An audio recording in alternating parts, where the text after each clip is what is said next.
ለስራ ወደ ዱባይ ሄደሽ ታግቻለሁ ብለሽናልና ለምንድን ነበር የታገትሽው?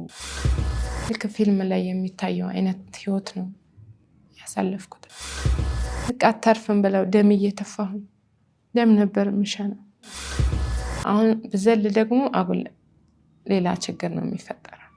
ከኔ በታች የሆኑ ልጆች አሉና ማሳድጋቸው እነሱን አስባለሁ። ወንዶችን በማስገባት ቤት ውስጥ እኔን ያልሆነ ነገር እንዲያደርጉኝ እንድተኛ ምናምን ለማድረግ ሞክራለች። ለምን አንቺ ላይ ያን ያህል ጫና ማሳደር ፈለገች? በቃ ቆልፍ ነው ያልኩት። በቃ ይሄኛው እንትን ከእግሬ ጋር ነው የተገናኘው። እንደዚህ ታጥፌ ነበር የምሄደው።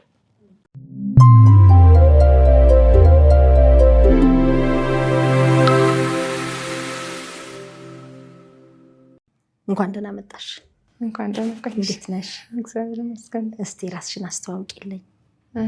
ስሜ መኪያ እባላለሁ። የመጣሁት ከወሎ ደሴ ከተማ ነው። አሁን የመጣሁት ግን ከዱባይ ነው። ዱባይ ምን ያህል ጊዜ ቆየሽ? ለ3 ዓመት። በህይወቴ ያላሰብኩትን የገጠመኝ ያሳለፍኩትን ለመናገርም ለመግለጽም እጅግ ይከብደኛል ብለሽ ነው ታሪክሽን ለማጋራት የተገኘሽውና ምንድን ነው የተፈጠረው? ከዛሬ 3 ዓመት በፊት ወደ ዱባይ ለስራ ሄድኩኝ እና በስራ በሄድኩበት ጊዜ መጥፎ ሰው በማጋጠሙ ምክንያት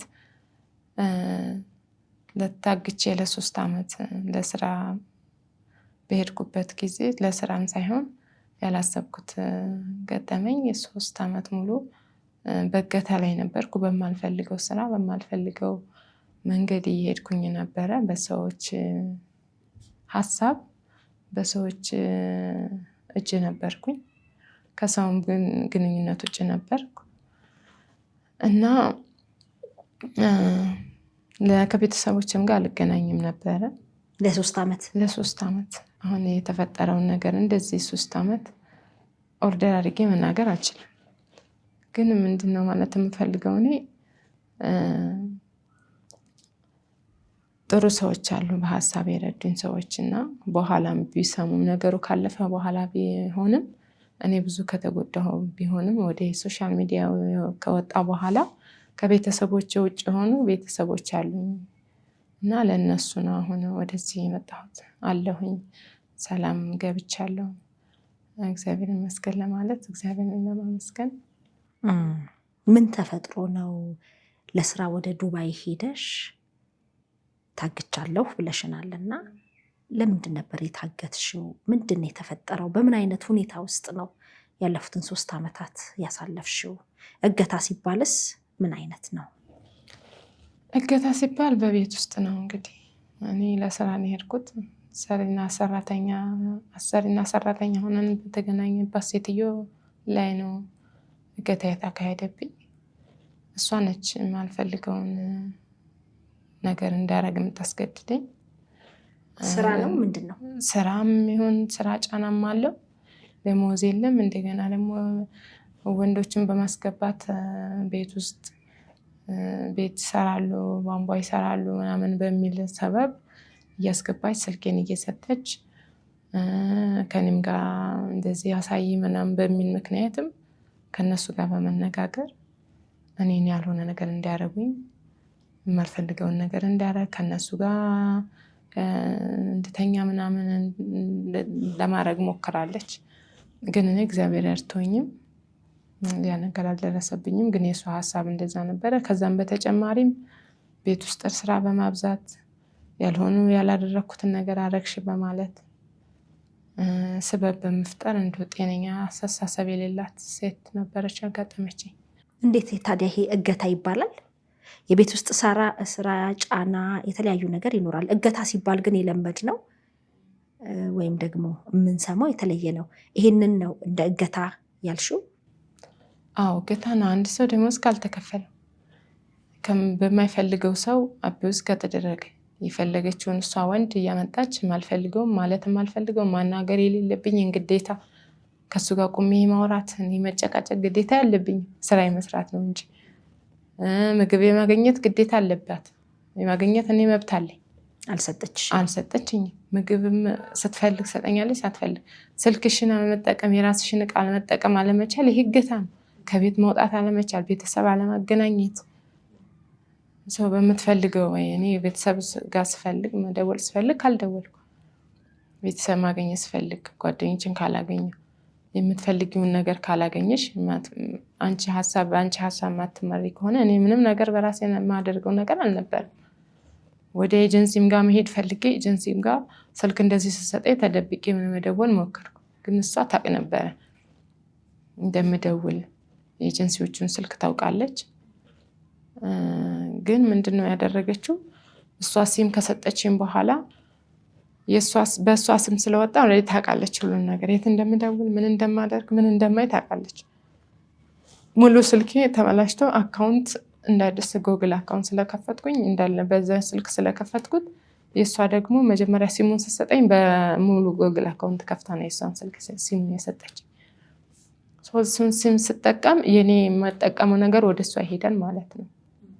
እና ስለዚህ ሙሉ ነገር የማደርገው ነገር ታውቃለች። ያ ነገር ደግሞ እኔን ለመቆጣጠር ተመቻት፣ እኔን በደንብ ለማሰር ተመቻት ማለት ነው። ይህ ነው የተፈጠረው። ምን አደረግሽ? እንግዲህ ዱባይ ህግ ያለበት ሀገር ነው እና እንዲህ አይነት ጫና ሲገጥምሽ ከተማ ውስጥ ነበርሽ? ሻርጃ ነበርኩ።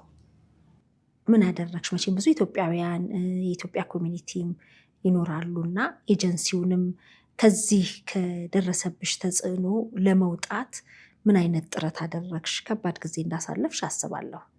ምን አይነት ጥረት አደረግሽ? እንደነገርኩሽ ልክ ስልክ ሲሰጠኝ እኔ ሌላ ነገር አላስብም። የማስበው በቃ የሚረዳኝ ሰው በቃ ኢሚግሬሽን እንትን ጋር ይሄ ምንድን ነው ኤምባሲ የሚረዱ ሰዎች አሉ። ደግሞ በፊት ከዚህም ጀምሬ የምሰማቸው ሰዎች አሉ፣ ደጋግ ሰዎች ይረዳሉ ሲባል የምሰማው ሰዎች ማህበራዊ ሚዲያ ላይ ነው። እነሱም ጋር ደወልኩኝ፣ ኤምባሲም ጋር ደወልኩ። በቃ ለመውጣትም ለመጥፋትም ለመዝለል ምናምን ሞከርኩ። በቃ ሲበስብኝ ማለት ነው። ግን ምንም አይነት መንገድ የለም ነበረ። እሷም ከቤት አትወጣም ነበር። ከቤትም ብትወጣም ቤቱ ደግሞ አሁን ብዘል ደግሞ አጉል ሌላ ችግር ነው የሚፈጠረው። እኔ እዚህ ቤተሰቦች አሉኝ፣ እናቴ የለኝም።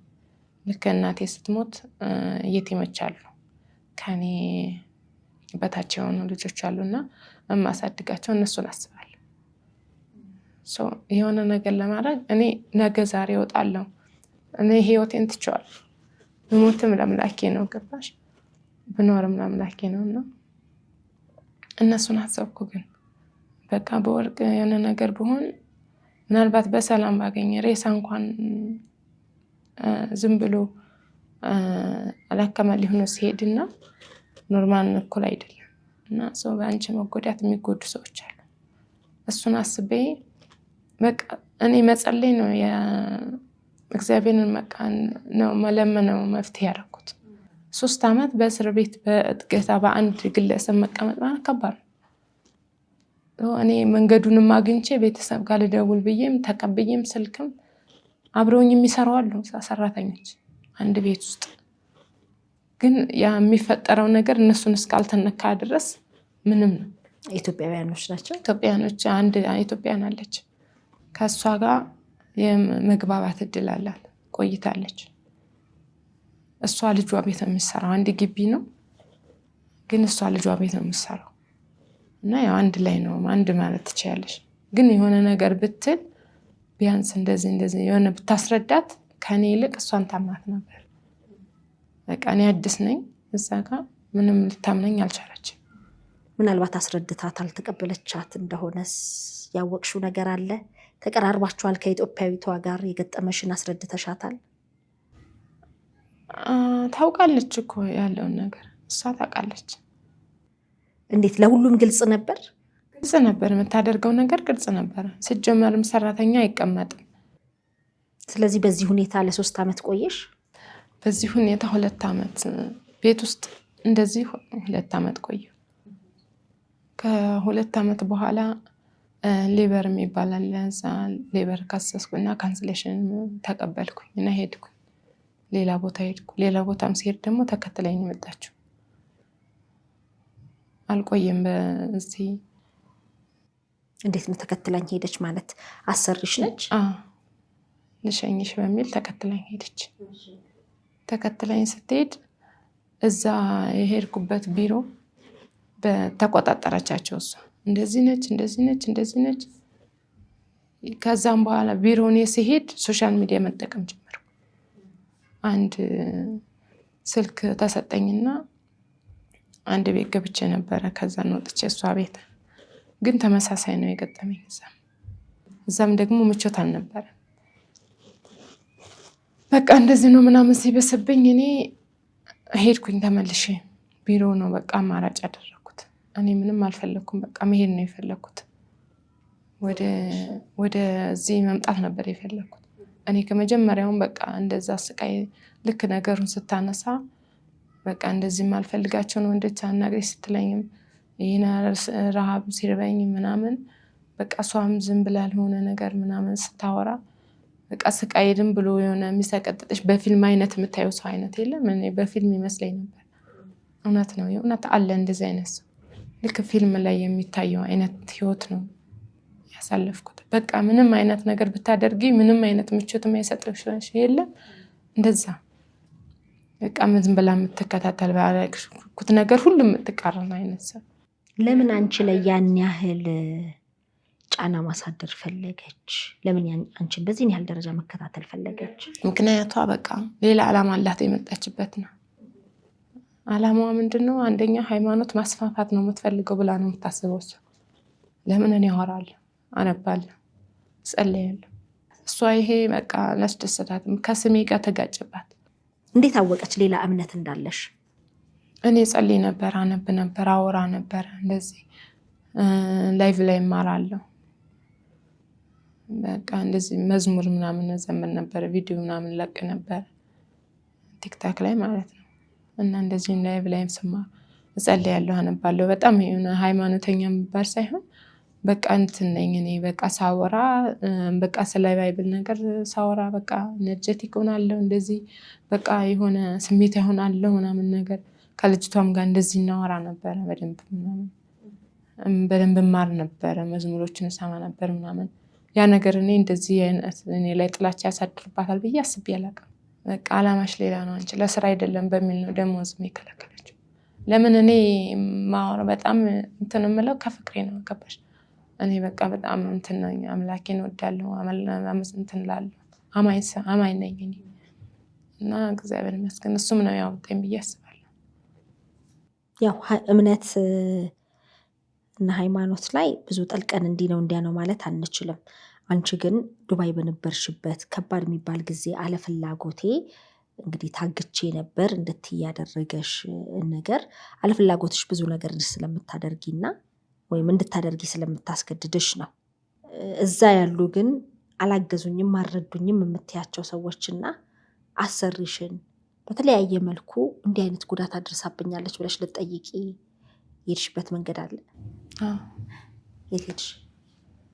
የደወልኩት ኤምባሲ ነው የደወልኩት። መጀመሪያ ደወልኩኝ፣ ሳሙኝ።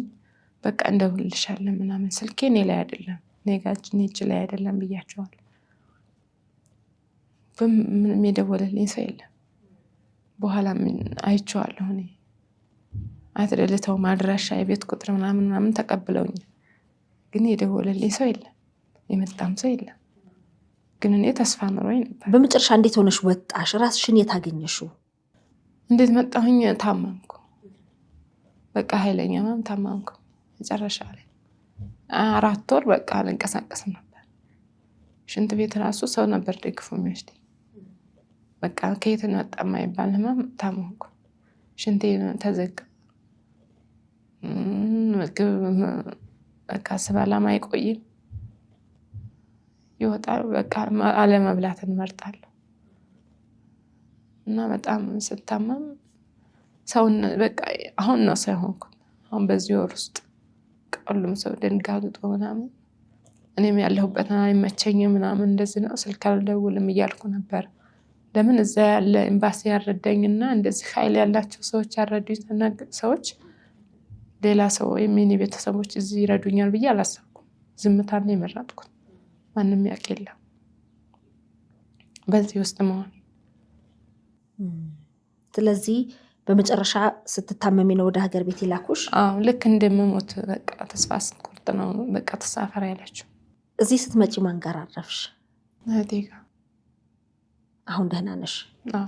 አሁን ምንም አለ። ስለዚህ የጠፋሽባቸው ሰዎች ምንድን ነው ማስተላለፍ የምትፈልጊው?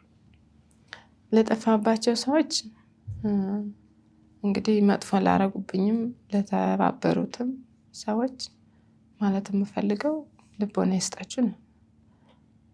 እንደዚህ አታርጉ። ቢያንስ መርዳት ባትችሉ ዝም ማለትን ብትመርጡ አሪፍ ነው። ሰው በምን አይነት ውስጥ እንዳለ በምን አይነት መንገድ ውስጥ እንደሚያልፍ አይታወቅም። ከምን አይነት ሰው እጅ ላይ እንዳለ አይታወቅም።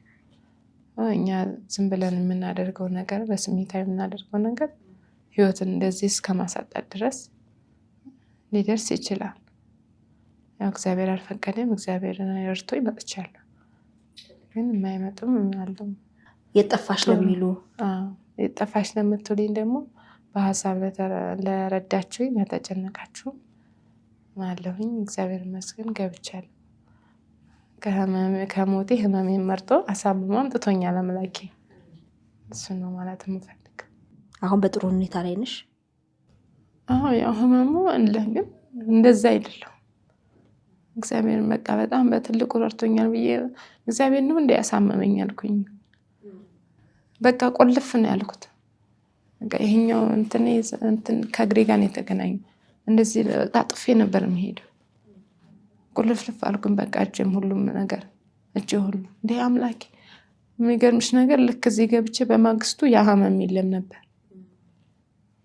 በቃ አሁን እኮ እነሱ ቢሆን ያስመስላ ነው የሚሉኝ ነው ያልኩት። ግን እኔ ምንም አይነት ነገር አላደረኩም። እንዴት እንደዛ ያክል ታስመስያለሽ? እና አምላኬ በቃ እውነትም የማመልከው አምላክ ረድቶኛል። እና በቃ አታርፍም ብለው ደም እየተፋሁኝ ደም ነበር የምሸነው። እና ስሜቱ ቢኖርም ያው እንደ በፊቱ ያለው ሞራል አይኖርሽም። የስራ ያለሽ ተነሳሽነት፣ ጤናሽ፣ ሁሉ ነገር በቃ ያለሽ የህይወት አመለካከት ከአምላክሽ እኔ በቃ አምላኬን ነው ያተረፍኩት በዚህ ህይወት በዚህ ወጣ ውረድ ውስጥ። እውነት ነው፣ ትልቅ ነገር ነው። እንኳን እግዚአብሔር ለሀገርሽ አበቃሽ፣ እንኳን ጤና ሆንሽ ነው እምለው። እንግዲህ በሶሻል ሚዲያም በተለያየ መልኩ የሚያውቁሽ እና እየጠፋች ብለው ላሉ አለው በሰላም እያልሻቸው ነው። ይህም ትልቅ ዜና ነው። በጣም ነው የማመሰግነው። ያው ብዙ ዝርዝር ነገሮች ውስጥ ላለመግባት የተጠነቀቅኩት እምነትን የሚነኩ ነገሮች ስላሉ ነው። እምነት ደግሞ የግል ነው። ምናልባት በዱባይ እንግዲህ በአሰሪና ሰራተኛ ምን አይነት ህግ እንዳለ ባላውቅም ማንኛውም የትኛውም እምነት ተከታይ ሄዶ ሰርቶ ይመጣል። እንግዲህ አንቺ ጋር የተፈጠረው እንዴት ነው የሚለው ሌላ ነገር ይፈልጋል። ግን አንቺ ያሳለፍሽውን ለማጋራት የገጠመሽንና የከረምሽበትን እንዲህ ነበር ለማለት ዝግጅት ክፍላችን ስለመጣሽ በጣም አመሰግናለሁ። በመጨረሻ ማለት የምትፈልጊው ነገር አለ? በመጨረሻ ማለት የምፈልገው ነገር ብያለሁ። ማለት የምፈልገው ብያለሁ። ያው ማመስገን ነው የምፈልገው። ያው እንደምፈለግኩትን ባልናገር እንደደረሰብኝም ባላወጣውም ውስጤን ምንድን ያገደሽ እንዳታወጩ? በቃ አላቅም። የሆነ እንዳልኩሽ ካሳለፍኩት ነገር 3 ዓመት ዝም ብለሽ ጭንቅላትሽ በአንድ ነገር ላይ ሲቆይ በትክክል ራሱ የምትፈልጊውን ሀሳብ ላትናገር ትችያለሽ። እሱ ነው እና በቃ አሁን ራሱ ከወጣው በኋላ ነው ትዝ የሚለኝ ምናምን እሱ ነገር ባይሆንም ግን ደግሞ በሀሳብ ለተጨነቁ ሰዎች ደግሞ እንደዚህ ማየታቸው ነው እኔ የፈለግኩት እንጂ እሱንም ያው እግዚአብሔር ነው ከመልሶልኛል ብዬ አስባለሁ። ማመስገን ያለብኝ እሱን ነው። እሱ አይረሳም፣ እኔ ብረሳ። ማለት የምፈልገው አመሰግናለሁ ነው ለነሱ። ለእነዚህኞቹም ደግሞ ልቦና ይስጣችሁ። በቃ እንደዚህ አታድርጉ፣ ሰው ላይ ተጽዕኖ አታድርጉ። ሰው ቢያጠፋም ባጠፋበት መጠን ነው እንጂ በጣም ርቆ መሄዱ ጥሩ አይደለም። መልካም፣ እኛም እናመሰግናለን። እሺ፣ አመሰግናለሁ። ትክክለኛና ተአማኒ የሆኑ መረጃዎችን ወደ እናንተ ወደ ውድ የሸገር ኢንፎ ሚዲያ ተከታታዮች የምናቀርብበት ቻናላችን ሸገር ኢንፎ ነው። ታዲያ ሸገር ኢንፎን ሰብስክራይብ አድርገዋል? ቤተሰብ ይሁኑን። ለአብሮነታችሁ ከልብ እናመሰግናለን። ላይክ፣ ሼር በማድረግም ለሌሎች ያጋሩ። ሸገር ኢንፎ ሚዲያ